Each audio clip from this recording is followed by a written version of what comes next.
Assalamualaikum warahmatullahi wabarakatuh.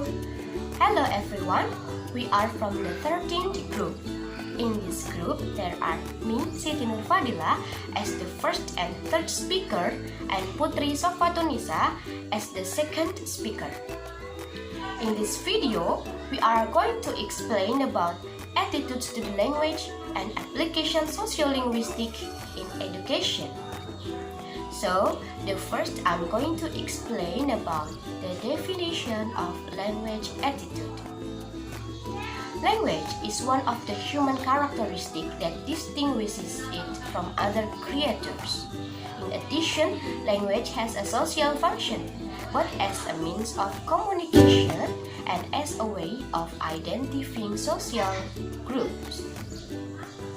Egley and Chaiken 1993 defined attitude as a psychological tendency that can be expressed by evaluating a particular entity with some degree of favor or disfavor.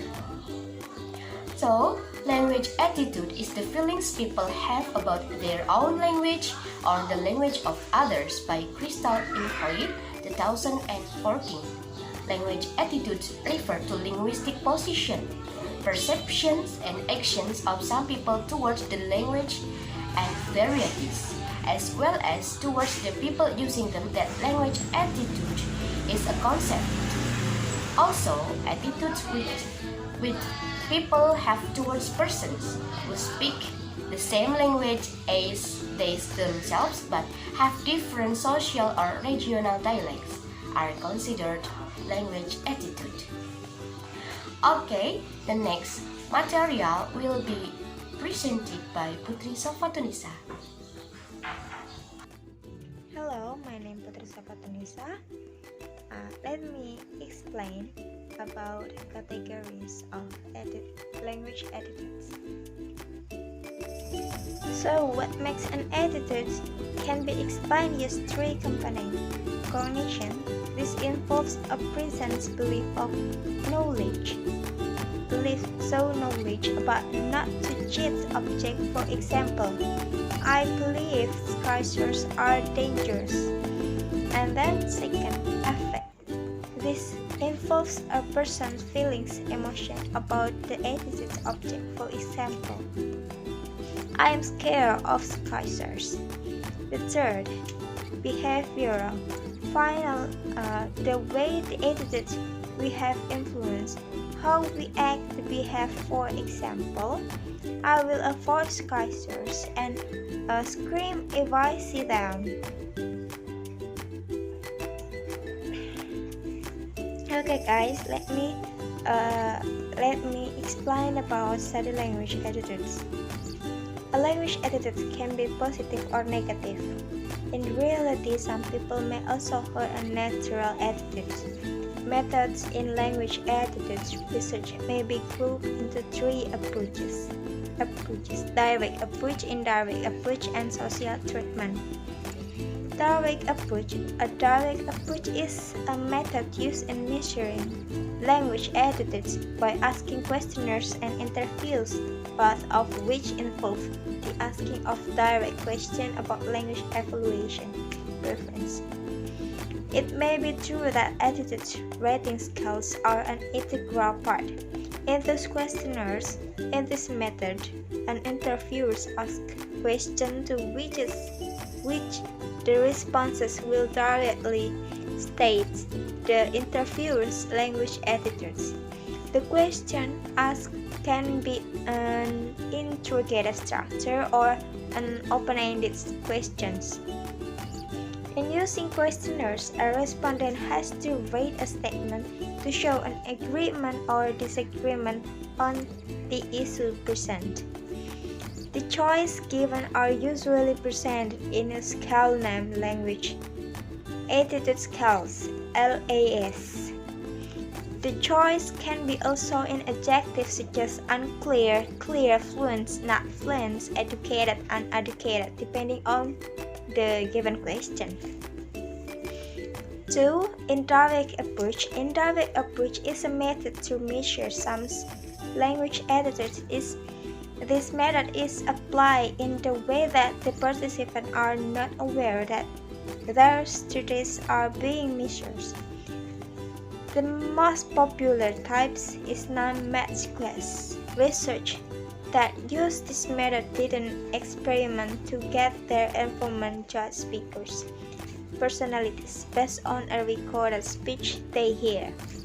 The match quiz technique and its modified version called the verbal quiz technique (VGT), as indicated by Chetnis. For example, this approach is indirect because respondents are typically made to believe that they are evaluating people who speak an audio recorded sample instead of a language variety. Third, the last, societal treatment. Societal treatment studies investigate how language or language varieties and their users are viewed in a given society. Diverse studies can fall into this category, such as analysis of language policy document, consumer statement, and what is called linguistic landscape, which refers to the visibility and silence of language on public and commercial scene in a given territory of region.